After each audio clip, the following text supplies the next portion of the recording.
अस्सलाम वालेकुम, मेरा नाम है ज़ुर बख्श। आप देख रहे हो हमारा यूट्यूब चैनल शेर चलंडा। आज की वीडियो है फ्लश कंबल की डबल बेड डबल पिलाई 1 नंबर क्रीम माल आपको इसका दिखा रहा हूँ। माल आप साथ साथ देखिए, साफ़ सुथरा कलरफुल बेहतरीन माल है। इसमें से आपको 3-4 पीस खोल के भी दिखा देता हूँ, क्योंकि माल के हवाले से आपको बेहतर आइडिया हो। 3600 रुपये का आपको पीस पड़ेगा। ये एक कंबल पड़ेगा। आपको 15 कंबल का ऑर्डर करना होगा, इससे कम ऑर्डर नहीं लिया जाएगा। 15 कंबल का आपको ऑर्डर करना होगा, क्योंकि 15 कंबल से बंडल बनता है पूरा।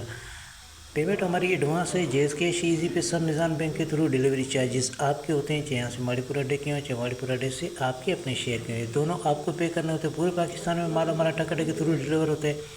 अगर हमारी वीडियो अच्छी लगे तो हमारे वीडियो को लाइक शेयर फॉलो लाजमी करें, क्योंकि हमारे हर आने वाली वीडियो आपको बआसानी मिलती रहे।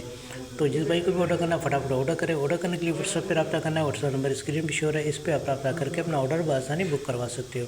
निहायत ही मुनासिब रेट में आपको बंडल मिलेगा। एक खुला माल है तो साफ़ सुथरा माल है, तो माल के हवाले से आपको आइडिया हो गया होगा। हमें दीजिएगा इजाज़त। अल्लाह हाफ़िज़।